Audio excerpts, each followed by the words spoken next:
Perfect. Welcome, everybody. We are on to week 4 of the Wellness Challenge. Crazy how quickly that goes, right? The very first day, it's like, oh my goodness, I'm going to track this for like 4 weeks, and well, we're just about there. So welcome to our last Lunch and Learn today from our wellness pillars. We've got an interesting topic today on the emotional pillar, and we have some fantastic presenters that will be sharing some great information with us in a few minutes. So before we begin, like I said, it's the 4th week. So this is kind of the last push, trying to get all those points in. The last day for recording points will be this Sunday, which would be February 19th. And then just a reminder to get your points into your team captain as soon as you can. They do have until February 27th. And the reason I do that is because next week is the February break and some people are on holidays. So we give a little bit of time to get those points into me. All right. The only other thing I was going to say about the Wellness Challenge is thank you. As of yesterday, I already had 32 people complete the survey. It's a pretty quick survey, but it is very, very helpful for me. I take every comment into consideration when we plan for next year. And probably the most motivating thing is you get 10 bonus points for actually completing that survey. So if you complete the survey, you get to add an extra 10 points. So if you have everything perfect in week 4, you actually could get 301 points, just to clarify that. Anyways, all right, that is everything I want to talk about the Wellness Challenge. The first thing I'm going to do is I'm going to share, you guys have seen this a few times. I will not take up a lot of time, but I am going to share the wellness pillars. So this document we created early on about the 4 different areas that we have spoken about during this Wellness Challenge. So we've already covered physical, mental, and nutritional.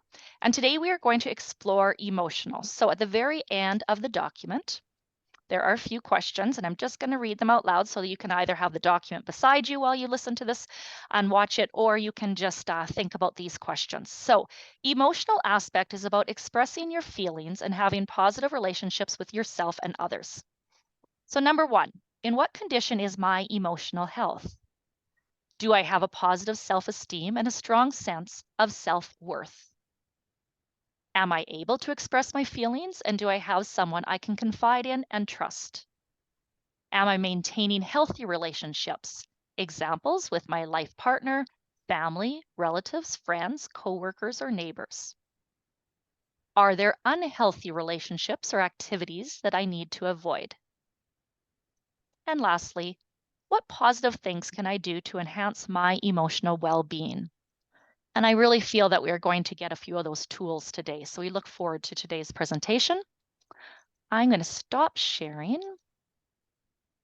At this time, I want to thank, we have 3 presenters that are coming to us today. And like I said, with a wealth of information to share. So thank you so much. We have Courtney, Cassie, and Cassidy, all the C's. We got 3 C's here with us today. So I am going to turn it over to them. A huge thank you for your time. I know you have very busy lives, personally and professionally. And so we thank you for coming here today. So I'll pass it over, and I believe Courtney is going to begin. Good afternoon. Thank you for having us. So just briefly, the 3 of us are primary healthcare counselors, and we are each located in one of the family physician clinics in Swift Current. And what our role is to provide quick access to brief short-term mental health supports and services for people. So, if someone has a family doctor at one of the clinics, I'm located at the Northside Medical Clinic, and they were feeling like they were just struggling with maybe a little bit of anxiety or stress or variety of things, you'd be most welcome to either have your doctor make a referral or even call the clinic yourself if you wanted to ever set up an appointment and chat about, kind of what's going on and how we might be able to help you. So I'm at the Northside Medical Clinic. I'll just let Cassie and Cassidy introduce themselves in their clinic real quick. Hello, everyone. I am at the Southwest Medi Center. So again, like Courtney said, if you are wanting to access some support, definitely just discuss it with your family physician or contact the clinic yourself, and we'll get you set up with an appointment. Hi, everybody. My name is Cassidy. I am based out of Associate Family Physicians Clinic. So similar to what the other lady said, your doctor can refer you or you can self-refer as well. And yeah, anyone's really welcome. Okay, I'm going to just share my screen and our PowerPoint here. Okay, there we go. Oh, what happened here? Can everybody see the screen here? Yes. Yep. Okay, perfect. So we're just going to talk about emotional health today. That's kind of our area as mental health therapists. So, oh, just wait, what's going on here? Oh, there we go. So our emotional health is, it's just part of our overall health. I think we're really firm believers, and we've started to understand that we can't separate our physical health from our emotional health and our mental health. It all is a package deal. And so you know, being able to have a positive emotional health, you know, really can mean a positive physical health and overall well-being as well. So emotional health, as I mentioned, is related to the overall health of our overall health and well-being. So emotional health is about acknowledging and identifying the various feelings that we have. And as humans, there is a huge spectrum of feelings. Some are positive, some are not as positive. They're all normal. It's normal as humans that we feel a range of emotions. It's how we manage the difficult emotions and the difficult times and experiences that can impact our well-being. So if we're going through a rough time and, you know, we don't have good coping skills, those can compound into more negativity and stress and negative coping strategies. So our goal is not to, you know, prevent us from feeling the feelings, but it's just to be able to understand what we're feeling and to manage them and to work through them. So just at the bottom of the slide there, it talks about, and I've had people come in my office that are just, their stress level, you know, whether it be through work and you know, life things is just so unmanaged that they have gastrointestinal problems, so stomach problems, they have blood pressure issues, they have headaches, they have muscle aches. So a lot of physical problems can manifest when we are not managing our emotional health. So again, just a reminder, you know, our goal is not to not feel things. It's just to be able to have tools to help us through. So often what I will say to parents when they come in and I don't want my child to be sad, or I don't want them to be angry. They want to protect them from negative emotions. And I encourage parents that, you know what, that's not our job. Our job is to give them tools to support them and encourage them that they can get through and they will be okay. And it's okay to have a rough day and a bad day, and that, you know what, we can dust it off and we can carry on. So again, not about not feeling them, but just about being able to process them and work through them. All right, so here's some signs that happen, you know, when we look at how is our emotional health doing. So a lot of times when we're not doing well, we isolate ourselves. We don't want to be around other people. We don't want to spend time with friends or be with people. We just don't feel energy. We don't feel any desire to do things we enjoy. Maybe we're spending more time in bed, or we're having a hard time going to sleep because maybe we have a lot of thoughts racing in our head. Our eating can be impacted. Sometimes we just have no appetite, or we find that we're eating more just as kind of that emotional eating. Substance use, a lot of times, you know, it's very common for people to rely on the relief of various substances, you know, sleeping aids or alcohol, cannabis, even energy drinks, right? Those are all substances we use to kind of, you know, help us kind of take off the edge of what's happening. Racing thoughts, lower performance at work, home, anywhere really, school. So we're not working at our optimum. Maybe conflict. So a lot of times our irritability, our tolerance levels just, you know, when you feel just a little more irritated, and, you know, it's okay for a day or two, but if we don't take care of our health, we just have less tolerance overall. And then sometimes we even neglect our own well-being. So, you know, maybe we don't take care of our, you know, get our hair done, or even, you know, brush our teeth or shower regularly, or, you know, try to put on a nice outfit to feel good about ourselves. So those are all kind of things that happen when our emotional health is struggling. So I always look at it as, you know, it's not a destination, it's a journey. So I've often said to people, it's like brushing your teeth daily for your dental health. It's a practice you do every day for 5 to 10 minutes. So what is it that we can do every day as a regular routine practice to take care of our overall emotional, it's kind of like a maintenance of our emotional health. And Cassie and Cassidy will provide some really nice little simple tools that can be utilized for that. So again, thinking of it as we brush our teeth for dental health, what can we do every day? Just, it doesn't have to be 2 hours carved out. It can be even 10 minutes every day. Another analogy I often use with people is, you know, when our stress or we're just at our cup is full and we're just maxed out. And so if we start every day like that, it ends up that one drop can spill us over, and it's all it takes. So if we can implement a practice every day that empties our cup to half, then we're starting each day with more capacity to handle the burdens of the day. So it's just almost about, you know, recharging our battery, resetting it each day so that we can have more capacity to handle, because unfortunately, stress, negativity, all those things compound and they grow each day if we don't adjust them.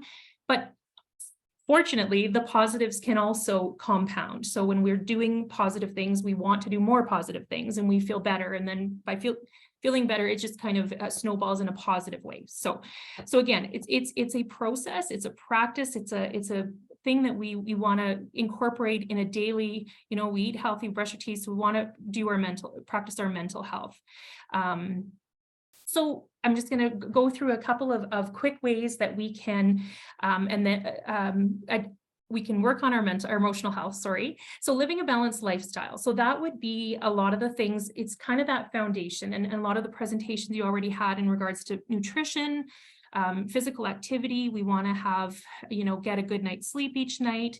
You know, just being aware of those basic things. So the basics for our physical health are also very important for our mental health as well. So we all know that when we're tired and we're not getting good sleep, so we're eating junk food every day, we don't feel good. You know, we don't feel our best mentally, we don't emotionally, we don't feel our best physically. So very important. Staying connected. So community is important. We're social beings, right? We want to be purposeful about connecting with people, even when we're not feeling like it. Sometimes once we get out there and, you know, have coffee or join something or visit a friend, it feels good. And it does mention virtual connections are good, but, you know, it's important that we try if we are able to do that in-person connection as well. Meditation, the ladies will talk a little bit more about that. How you talk to yourself, and your thoughts. So negativity can be it can snowball. And if we have our negative filtered glasses on and we start to see negativity, that's all we see. I often say, if you want to pick out all the bad things, you will find a lot. But on the other hand, if you want to pick out the good things, you can also find a lot. It just depends what view you have and what perspective. So Cassie will talk a little bit more about that as well. Setting goals and having a sense of achievement. And, you know, this can be, you know, maybe a project that you've always wanted to do, you know, cleaning out the garage, or, you know, starting something, you know, learning to play guitar. And a lot of times we have these things that we've thought of, but we don't know where to start or how to start because it just feels really big. And so Cassidy's going to talk about a few strategies to help break down goals to make them more manageable. Last on this list is substance use in moderation. So again, it can be very easy to use a substance for numbing emotions, for relaxation. I don't know if anybody notices, I sometimes think, you know, in the evening when you watch some of the TV shows, the hour dramas or whatever, and it's like, you know, police or firefighters, and they have a really, really bad day. It seems like most of the shows end in the bar. And I just think, what is that saying about our society? That when we have a really bad day, that's how we're going to cope. So we're ending up in the bar, or there seems to be like even, you know, the sexual you know, engagement or whatever with, you know, with somebody. And so it's just keeping in mind that, you know, that's something that can help distract us, and it can help numb and, you know, what we're going through, but it's not a healthy coping strategy. It's okay to have a bad day and process it in a healthier way. So sorry, that's my example, but I always kind of chuckle every evening when I watch a show and it's like in the bar. Okay. So a couple things, 2 more points that I wanted to make before I hand it over. I think that they're very, very important points in regards to our emotional well-being. So boundaries, the concept of boundaries is what feels comfortable with ourselves. And boundaries can come down to something as basic as listening to when we have a gut feeling, or, when we're just, something doesn't feel right, or we're feeling anxious. So for example, sometimes when we're somebody's wanting to borrow money from us and we're not comfortable lending them money. Okay, listen to that. It's okay to say no. Or if you're at work, the boss is asking for you to do a little bit extra every day, stay a little bit late.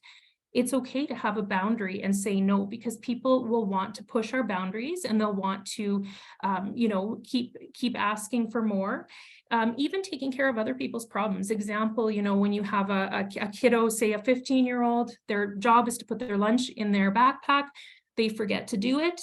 So having the boundary to say, you know what, that's your job. So I guess you don't get lunch today, as opposed to every Tuesday, once a week, having to run, on your lunch hour, running around delivering them lunch, and then you're not taking care of your needing to eat your lunch. So it's about, you don't have to take responsibility for somebody else's behavior and consequences. So boundaries are very, very healthy, normal, and necessary. They're an important part of self-care. They help us have a work-life balance. They help us have balance in all areas of our lives. They are the limits and the rules we set for ourselves within relationships. They are personal. Everybody has their own boundaries, and healthy boundaries can say no. So basically feeling comfortable saying no. When someone asks something of you that you don't want to do, you don't feel like doing, you're not comfortable doing, and it's not rude, it's not unkind, it's just a firm no is totally acceptable and sometimes necessary with boundaries. The last point I want to make is spending our energy and our thoughts on things that we cannot control. So being able to, we can't control traffic. We can't control, what says when loved ones if they're going to become ill. We can't control the future. We can't, the past has already happened. We can't control the weather. So being able to, I don't know if anybody knows the serenity prayer, but it kind of sums it up very nicely. So it's the serenity to accept the things I cannot change, the courage to change the things I can, and the wisdom to know the difference. And that's kind of about when we start to identify and recognize if we're putting our energy into something that we have no control over and can't change. That creates a lot of angst and anxiety. It can create some depression if we dwell on the past. So if we can accept and understand the difference and work on the things that we can have control over and change. And this is kind of a simple, we use this a lot. So things within our control, what I say, what I do, decisions I make, how I treat others, how I care for myself. We can't control what other people do, their behaviors, what they feel, what they say. We can't control the past, we can't control the future, and we can't control the weather. So, when we sit there worrying about, what happened yesterday, it's spent energy that doesn't have, there's nothing productive about it. So letting go, there's something very freeing about letting go and just being able to accept that, it's something that I don't have control over, and I'm just gonna let go of that. So that wraps up my portion, and I'm going to hand it over to Cassie now.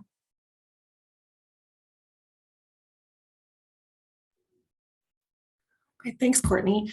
So Courtney gave us a very nice overview of our emotional health and some things that, can impact it and that sort of thing. So now Cassie and I are going to talk about some tools, some simple tools that we can continue to use or start to use in our daily routines to just ensure that our emotional health is in a place where we want it to be. So the first one we're going to talk about is mindfulness. This tool in itself can be a concept that's kind of difficult to understand, but basically the premise around it is we want to pay attention to the present moment with a feeling of acceptance. I find that in society today, we're often a very go, go, go society, doesn't give us a lot of time to focus on our task at hand or what we're in the current moment, or we often find ourselves maybe dwelling on the past. So both of those things can impact our emotional well-being. So just taking a few moments every day to practice being in that moment. When we practice this, it's not uncommon for our minds to wander. We don't want to judge ourselves for that. We just want to simply bring ourselves back to that present moment again. The more we do this, the easier it does become. And again, it's all about starting off small. So a simple way to practice being in that moment without judgment is an activity called the body scan. And so basically what you want to do is you want to pay attention to your physical sensations throughout this exercise. It's not to change or relax your body. Instead, it's just to notice what it feels like and become more aware of it. It's not about how much we practice it. It's just, maybe we're doing it more slowly. We're moving more slowly. We just really want to focus at where we are in that moment. So you want to begin by paying attention to the sensations in your feet. Notice any of the sensations such as a warmth, coolness, pressure, pain, or a breeze moving over your skin. Slowly move up to your body, to your calves, thighs, pelvis, stomach, chest, back, shoulders, arms, hands, fingers, neck, and finally your head. You want to spend some time on each of these body parts, just noticing those sensations that are present. Again, we're not trying to change them. We're just noticing what we feel. After we travel up your body, begin to move back down through each body part until you reach your feet again. Remember, the key is to move slowly and just pay attention. So again, we're not trying to change anything. We're not judging ourselves for that mind wandering. We're really just focusing on our body. So it's just a really simple way to start practicing being back in that moment. Again, it just allows us to focus on where our emotions are at in that present moment. It might stop us from worrying for a few seconds or dwelling on that past. Again, the more you can practice it, the easier it does become, but it doesn't have to be a long time practicing. It could be a couple minutes a day. The next one is gratitude. So again, this is a very simple yet very effective skill to change our thinking habits. Often when our emotional health is struggling, our thinking is also in an unhealthy place. So we might find that we're really picking up on the negative things throughout our day, dwelling on that, and it's hard to notice the positives.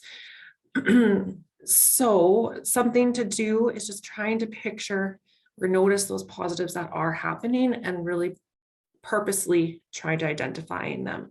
Doesn't matter how big or small these positives are, it does allow our thinking to become more balanced again, which then does impact that overall emotional health. One quick example or activity you can do to do this is the 3 good things. So you want to just take a moment, write about 3 positive experiences from your day. Again, they can be small, like the weather was nice, or they could be big, such as something I got a promotion at work. You want to then think of that thing and then choose one of the following questions to answer about each of those good things. So, why did this happen? Why was this good thing meaningful to me? How can I experience more of this good thing on a day-to-day basis? It's recommended to repeat this exercise every day for 1 week to get into that routine. So again, it's just a quick, simple exercise to practice changing our thinking habits from being maybe picking up on those negatives to trying to notice some of those positives and balance it back out. Another really simple activity you could do is keep a journal, and maybe each morning when you wake up, you try and identify a couple good things you're looking forward to, or you just kind of keep jot notes of, oh, this was a really positive experience for me today. And you're just being more, aware of those things happening. Again, it doesn't have to be this long amount of time spent on it. It could be really short and brief, but it's just, again, allowing us to change those thinking patterns for ourselves.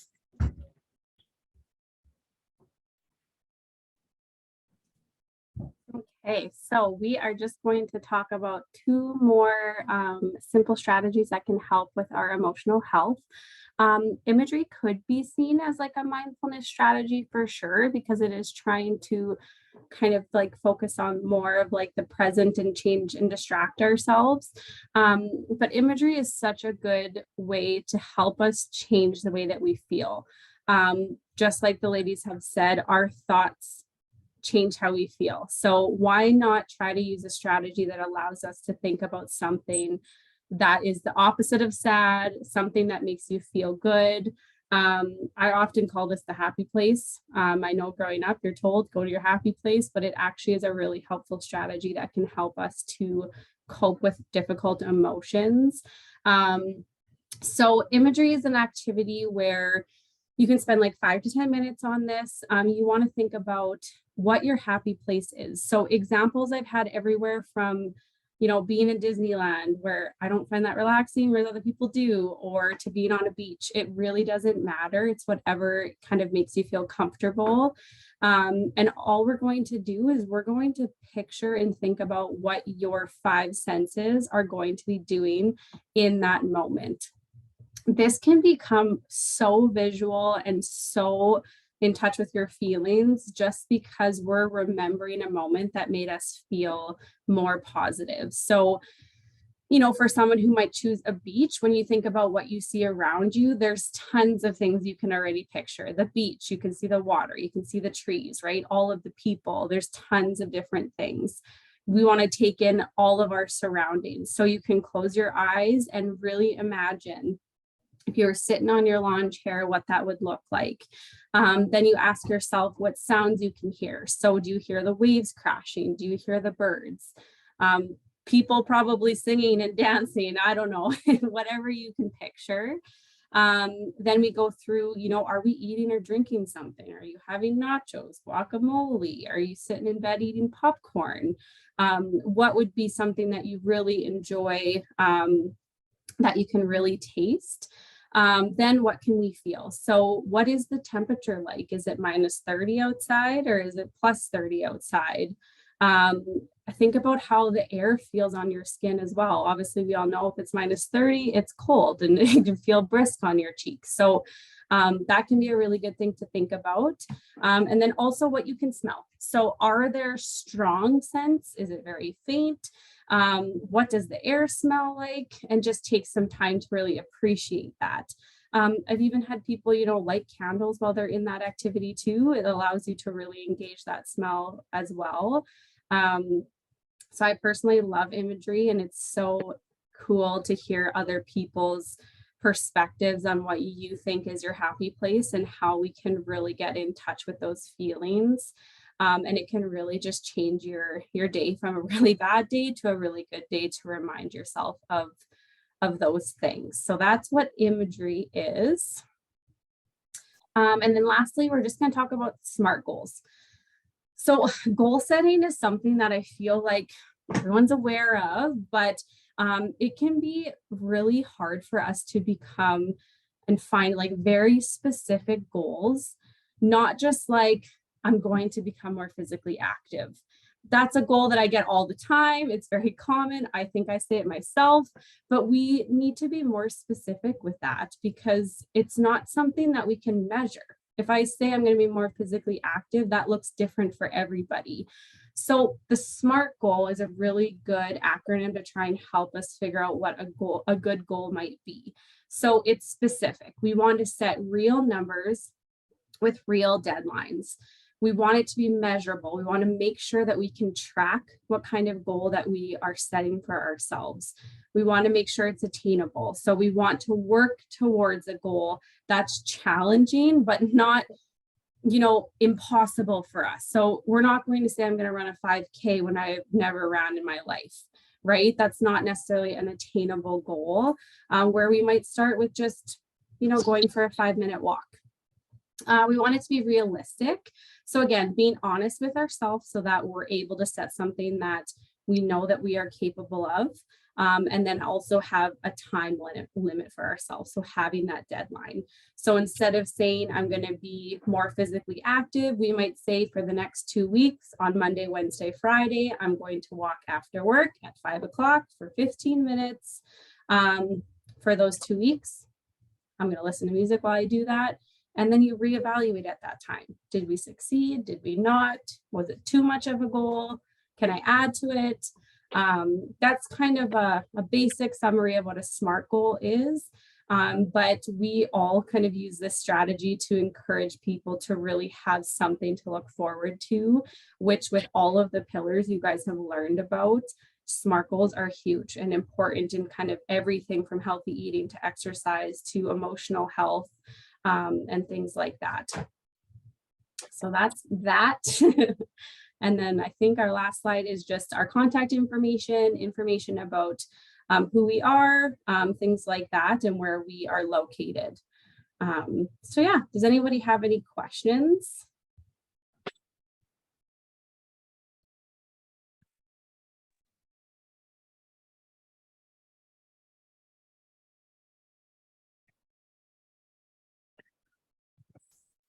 Awesome. All right. Was there anything else? Right. Okay. The one question, and Lenora, yes, we'll make sure that you get that survey. It was in the last emails. There's a link there, but I'll be sending it out again today too. So Well, I'll check my last link. I'll check it. Yeah. Yeah, you check it. If not, we'll make sure you get it. Okay. Anyways, a huge thank you to Courtney and Cassidy and Cassie for all that information. Again, right, some of it might not be brand new saying, oh, wow, I never knew that before, but they're great reminders. I know that too. And I'm like, boy, I haven't done imagery for a long time. I use the census quite often, but I haven't done imagery. So thank you for sharing that with us. And like I said, I know you're busy and I really appreciate your time and effort. They don't only just show up here for 30 minutes, but they obviously do the PowerPoint and they have to coordinate and how that's all going to look. So we do appreciate a huge thank you to the three of you for being a part of the Wellness Challenge. For everybody else, I will be sending this out. It's been recorded and so it'll be out. We have got pretty good. The last 2 weeks, I think it's been up by Thursday afternoon. So as long as my magician who does that background work is available and can do it, this video should be up later this afternoon and I'll send an email out with that link. Other than that, I think we've kind of covered everything except we need to pick our prize winners today. So Carol, do you mind? You just happen to be the person I see sitting there in front of me. A number between 1 and 23. However, you cannot pick 4, 9, 19, or 20. And the 4 is because that's our group, Community Crusaders, and we're not going to be eligible for a prize. So any number in there, Carol, that you'd like to choose today? 21. 21. Oh, they are the stunning Amazons. That is from the Salvation Army. There are 7 of them on the team. And I forgot my prize just over here. But anyways, a huge thank you. This goes out to the Iron Office. There is a certificate in there for someone off of that team. So congratulations to the Salvation Army. I'll be letting them know and they can share that prize with somebody on their team. I think that kind of wraps us up. We're a couple minutes past, but a thank you to everyone who is showing up today and those who are going to be watching later. Don't forget to do your survey for those extra 10 bonus points. And just a huge thank you to the entire community and all those who support, from our businesses with the prizes to Kiwanis Club for every year supporting us in the Wellness Challenge, and for all those who sign up and register. I really do hope that you have become maybe a little bit more aware of your own health and wellness. Maybe there's been a couple small things you can do in your life, and to continue. It doesn't end on February 19th. We are really hopeful that this will continue forward. You'll continue drinking, sleeping, eating, and having a joyful life. So thank you, everyone. Have a great rest of your day, and we'll see you soon. Congratulations to the winner and good luck to everyone else. Bye-bye.